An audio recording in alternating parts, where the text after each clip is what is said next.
अब पौराणिक कथाओं पर आते हैं। हम जानते हैं कि इलियड होमर ने लिखा था। वो एक अंधा व्यक्ति था। उसने लिखा कि 14,000 घोड़े हैं, मगर क्योंकि हम जानते हैं कि उसने खुद घोड़ों को नहीं देखा होगा, इसलिए हम मानते हैं कि उसमें किसी तरह की ऐतिहासिक कहानी बुनी जा रही है। मगर आजकल सभी धार्मिक ग्रंथों को उपदेश माना जाता है। तो क्या हमें ये मानना चाहिए कि रामायण महाभारत में भी कहानियाँ गढ़ी गई हैं और उन्हें साहित्य मानने की जगह उपदेश मानना गलत है? मैंने कभी किसी को रामायण और महाभारत को उपदेश मानते नहीं देखा। कुछ खास भाग हैं जो नहीं, वो नहीं मान सकते, क्योंकि वो भ्रम से परेशान हो जाएंगे। क्योंकि महाभारत में हर तरह के लोग हैं, बेहतरीन लोग, बुरे से बुरे लोग, इनके बीच हर तरह के स्त्री पुरुष उसमें हैं। 1 लाख से ज्यादा चरित्र हैं। उसे आप उपदेश कैसे मान सकते हैं? आपने कहानी बुनने की बात कही। मैं नहीं जानता कि आपने यूथ एंड ट्रुथ की बायलाइन देखी है या नहीं। ग्रंथों की गंभीरता से नहीं, गपशप करते हुए मजे में, क्योंकि गपशप हमेशा भरोसेमंद रही है। इतिहास में कभी किसी ने ऑफिशियल बातों पर विश्वास नहीं किया। आधिकारिक बातें चाहे जो भी हों, लोगों ने आसपास अपने दोस्तों और रिश्तेदारों से पूछा क्या हुआ। जब 5 लोगों ने 5 चीजें कही तो लोगों ने उस गपशप में से थोड़ी सी सच्चाई निकालने के लिए अपनी बुद्धि का इस्तेमाल किया। मगर लोगों ने हमेशा आधिकारिक बातों से अधिक गपशप पर भरोसा किया है कि नहीं? सिर्फ आज नहीं, हमेशा से।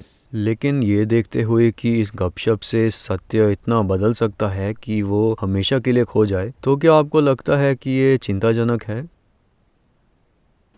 देखिए, पहले तो आप पूछ रहे हैं कि क्या वो वास्तव में हुआ, ठीक? नहीं, हम कह रहे हैं कि आपने जो तर्क दिया है, ये वही तर्क है जो आजकल आमतौर पर यह कहने के लिए इस्तेमाल किया जाता है कि जो इमारतें मुगलों ने बनाई थीं, ये वास्तव में मुगल इमारतें हैं ही नहीं। देखिए, अगर आप और ज्यादा दक्षिण की ओर जाएंगे तो वहां लोग सवाल करते हैं कि राम हुए थे या नहीं, ठीक है? ये बस खराब याददाश्त का सवाल है। जब पूरा देश हजारों सालों से इस बारे में बातें कर रहा है, अब समस्या ये है कि आप बोले हुए शब्दों से अधिक विश्वास लिखे हुए शब्दों पर करते हैं। सारी समस्या यही है। मगर आपको समझना चाहिए, ये मौखिक संस्कृति है। हमने हमेशा बातें करके लोगों तक सबसे महत्वपूर्ण चीजें पहुंचाई। आप उसे महत्वहीन मान सकते हैं क्योंकि वो लिखा हुआ नहीं है, मगर कोई भी उसे लिख सकता है। लोगों ने अब उसे लिख लिया है, अब वो एक लिखित शब्द है। मगर अब कोई सवाल करता है कि राम वास्तव में थे या नहीं। एक जगह नहीं, इस पूरी संस्कृति में अगर हर कोई एक ही कहानी की बात करता है, थोड़े बहुत फर्क के साथ। तो मेरे ख्याल से इलियाद का उदाहरण देते हुए भी उन्होंने यही बात कही कि ट्रॉय का युद्ध ज़रूर हुआ होगा, मगर होमर का कहना कि 14,000 घोड़े वहाँ थे, ये साफ तौर पर सच नहीं है। शायद राम थे, मगर जो बाकी चीज़ें लिखी गई हैं। देखिए, हम आखिरकार भारतीय हैं। हमने शून्य का आविष्कार किया। हमारे पास शून्य का इस्तेमाल करने की खास आज़ादी है। हम उसकी छूट ले रहे हैं। देखिए, 6-7 हजार साल पहले 100,000 लोग लड़े या 10,000 लोग लड़े, इससे कोई फर्क नहीं पड़ता। इस देश में कहानियों को जिस तरह कहा जाता है, उसमें तथ्य नहीं बल्कि सत्य महत्वपूर्ण होता है। आप एक खास सत्य बाहर लाने की कोशिश करते हैं। उसका तथ्य कि 100,000 लोग लड़े या 10,000 लोग, इससे क्या फर्क पड़ता है?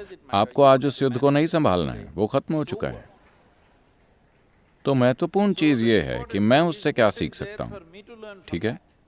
अगर ये एक प्रश्न चिन्ह है तो हम उसके बारे में आगे बात कर सकते हैं। मेरे ख्याल से यही बात उन्होंने भी कही कि जब आप धार्मिक ग्रंथों को देखते हैं, जैसे आप किसी देखिए, उन्हें धार्मिक ग्रंथ मत कहिए, ये देश का इतिहास है। तो मान लीजिए कि आप किसी और साहित्यिक ग्रंथ को देखते हैं, तो आप उससे कुछ सीखते हैं।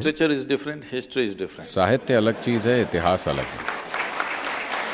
साहित्य काल्पनिक हो सकता है।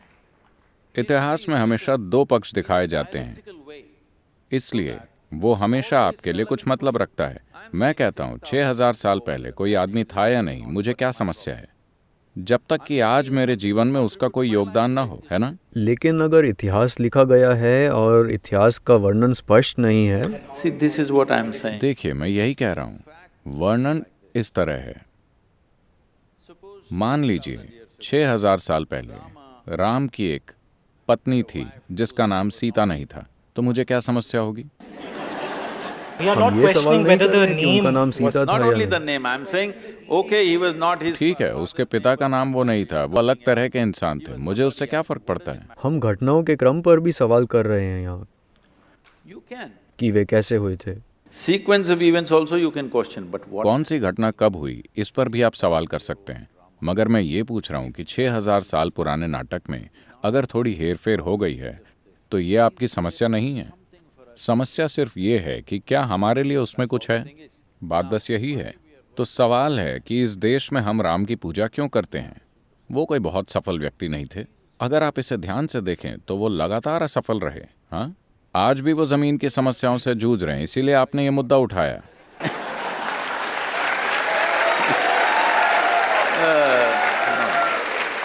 मगर ये आज की ही बात नहीं है, सिर्फ आज की बात नहीं है। अपने जीवन की शुरुआत से ही वो लगातार मुसीबत और मुसीबत और मुसीबत में रहे। देखिए, राजा बनना उनका अधिकार था। 17 या 18 साल की उम्र में उनका राज्याभिषेक हो गया। उन्होंने एक राजकुमारी से विवाह किया और 1-2 साल के अंदर ही उन्हें जंगल भेज दिया गया। वो जंगल में पिकनिक मनाने नहीं गए थे, जैसा कि कुछ टेलीविजन धारावाहिक दिखा रहे हैं कि राम सीता वो सब कर रहे हैं। नहीं, ये उन्हें राज्य से, सत्ता से और हर चीज से बाहर फेंकने जैसा था। इन सबसे ही कोई व्यक्ति टूट सकता था, मगर वो वहीं बस गए। मगर राम एक शंकालु व्यक्ति भी थे। जब सीता उनके पास वापस आई तो पहले उन्हें अग्नि परीक्षा देनी पड़ी। पहले वो आग से गुजरी। We will come there, don't jump. First let's kidnap her, हम no? उस पर आएंगे, कूद कर वहां मत पहुंचिए, पहले उनका हरण तो कर ले। Now you're changing the... देखिए, अब आप चीजों का क्रम बदल रहे हैं। पहले उनका अपहरण करते हैं, ठीक है? First let's kidnap her, all right? Now, अब ये श्रीलंकाई लोग आकर उनकी पत्नी का अपहरण करके चले जाते हैं। आखिरकार वो एक राजा हैं। अगर कोई उनकी पत्नी को चुराकर 3000 किलोमीटर दक्षिण की ओर ले जाता है, ये पता लगाने के लिए कोई जीपीएस भी नहीं है कि श्रीलंका है कहाँ, ठीक है? उस समय में एक राजा होने के कारण वो इसका कोई स्थानीय समाधान खोज सकते थे। उनसे शादी करने के लिए बहुत सी स्त्रियां तैयार हो जाती हैं। वो एक राजा हैं, मगर वो उनकी खोज में जाते हैं, भारी भरकम सेना के साथ नहीं, बस वो और उनका भाई, आम लोगों की तरह। अगर एक व्यक्ति ये जाने बिना कि उसकी पत्नी कहाँ है, वो जीवित भी है या नहीं, या उसके साथ क्या हुआ है, अगर वो 3000 किलोमीटर दक्षिण तक चल कर जाता है, तो इसका मतलब है कि वो उनके लिए बहुत मायने रखती है। otherwise why would a man walk that distance? वो वहां जाते He हैं, goes there, एक तमिल सेना बनाते हैं, ये मत भूलिए। and then फिर युद्ध होता है, there is a fight. वो सैकड़ों लोगों को मार देते हैं और एक सुंदर शहर को जला देते हैं, अपनी पत्नी को वापस लाते हैं और रहने लगते हैं। इससे पहले मैं आपको बताता हूँ, वो 1 वर्ष के लिए हिमालय में प्रायश्चित करने जाते हैं। उनका भाई पूछता है, आप पागल हैं? इस आदमी ने आपकी पत्नी चुरा ली और आप उसकी मृत्यु के लिए प्रायश्चित कर रहे हैं? Penance for his वो बोले, रावण के 10 मूल स्वभाव थे, उनमें से 9 भयानक गुणों को मारने के लिए मुझे कोई प्रायश्चित नहीं करना है, कोई तपस्या नहीं करनी है। मगर वो एक महान भक्त भी था और मैंने एक भक्त को भी मारा, तो ये आदमी 1 साल के प्रायश्चित के लिए year गया। of penance the man goes for. This is not a… And then he settles फिर वो down. आराम से रहने लगता है और उसकी पत्नी गर्भवती है। आपको समझना चाहिए, एक राजा की पत्नी के गर्भवती होने का मतलब है कि ये सिर्फ बच्चे की बात नहीं है, वो उसके साम्राज्य का वंशज है। इसमें और भी कई चीजें शामिल होती हैं। कोई सोनोग्राम नहीं, तो उन्हें पता नहीं था कि वो लड़का है या लड़की या लड़के या लड़कियां। मगर एक बार फिर ऐसी राजनीतिक स्थिति पैदा हुई जहाँ उन्हें अपनी पत्नी को जंगल भेजना पड़ा, जिसे आप शंकालु स्वभाव कह रहे हैं। नहीं नहीं नहीं नहीं, वो हिस्सा नहीं। तो हम पहली बात से भी शुरू कर सकते हैं, जिसमें सीता को बचाने के बाद सीता को अग्नि परीक्षा से गुजरना पड़ता है, वो साबित करने के लिए कि वो शुद्ध हैं, For whom? ताकि दूसरे लोग स्वीकार कर पाएं। क्योंकि राम को इससे बहुत फर्क पड़ता था कि लोग उन्हें कैसे देख रहे हैं। जब राम वापस आए तो उनके राज्य के किसी धोबी ने कहा, मैं राम की तरह नहीं हूँ जो ऐसी स्त्री को अपने घर में रखूंगा जिसकी कोख में शायद किसी और का ही बच्चा हो सकता है। इस वजह से राम ने सीता को फिर जंगल में भेज दिया। आप इसी असुरक्षा की बात पूरी कर रहे कथा में राम चाहते हैं कि उनकी प्रजा उनसे प्यार करे। हैं।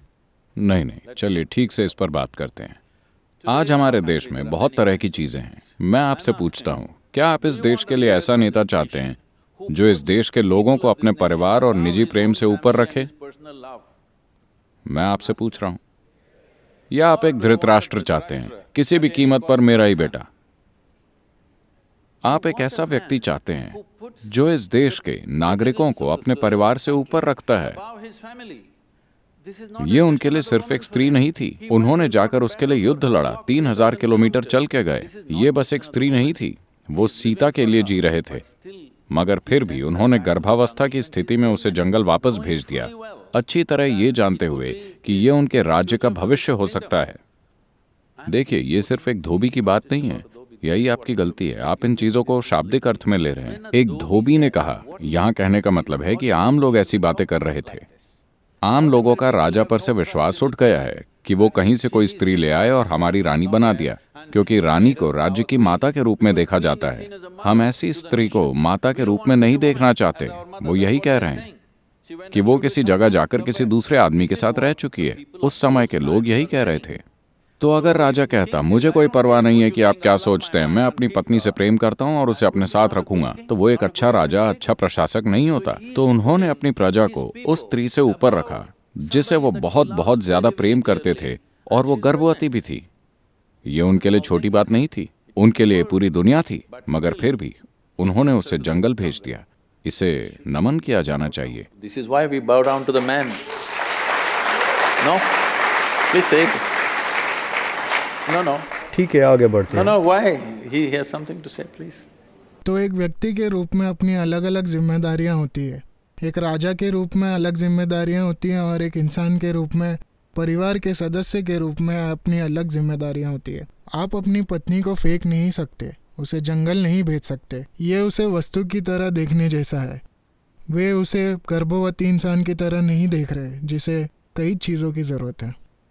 Well, then you are against Gautam Buddha. खैर, फिर आप गौतम बुद्ध के खिलाफ हैं, आप राम के हर किसी के खिलाफ हैं। मगर आपको सही संदर्भ में इसे समझना चाहिए कि अगर ये स्त्री उनके लिए कोई मायने नहीं रखती तो वो उसके लिए श्रीलंका तक नहीं जाते, लड़ाई लड़कर उसे वापस नहीं लाते। ये उनके अंदर का अहंकार था कि वे क्या How कर सकते can you? His pride you could have वो gone. चाहते तो अहंकार में 100 पत्नियां रख सकते थे, मगर वो इस स्त्री के लिए गए जो उनके लिए इतना मायने रखती थी। हाँ हाँ, आगे बढ़ते हैं। No, you must see. नहीं, आपको उनके कहे शब्दों पर ध्यान देना चाहिए। आपको देखना चाहिए कि उन्होंने सीता के बारे में क्या कहा, वो उनके लिए क्या मायने रखती थी। And what- कई बार शब्दों से ज़्यादा ज़रूरी काम होते हैं। Why are you reading all these? आप उनके मन में इतने बुरे इरादे क्यों खोज रहे हैं? उन्होंने ऐसे इरादे नहीं प्रकट किए। He did not express. हम अपने शब्दों से कुछ भी कह सकते हैं। As far as you are देखिए, जहाँ तक आपकी बात है, आप वही जानते हैं जो आपने पढ़ा है। आप उनके जीवन के बारे में और कुछ नहीं जानते, न मैं ना आप। हाँ, बिल्कुल ठीक है। तो जो आपने पढ़ा है उसमें कहीं नहीं कहा गया है कि वो असुरक्षा के शिकार थे। कहीं ये नहीं कहा गया कि वो अपने अहंकार की वजह से गए। everywhere. नहीं, हर जगह बहुत स्पष्ट रूप से कहा गया है। मैं आपको बताता हूँ, आज उनकी पूजा इसीलिए की जाती है क्योंकि हालांकि जीवन ने उनके सामने एक के बाद एक मुश्किलें रखी, इस आदमी ने कभी नाराजगी नहीं दिखाई, नफरत नहीं दिखाई, कभी क्रोधित नहीं हुए, Did not become a वो वैरागी भी नहीं बन गए। about fulfilling. उन्होंने जीवन भर अपना निजी दुख और तकलीफ दिल में रखते हुए अपना हर कर्तव्य पूरा किया। The man went about doing the. वो उस दिन तक अपनी प्रजा के लिए सबसे बेहतर काम करते चले गए। This is being accused. अगर इसे आप अहंकार का दोष मानते हैं तो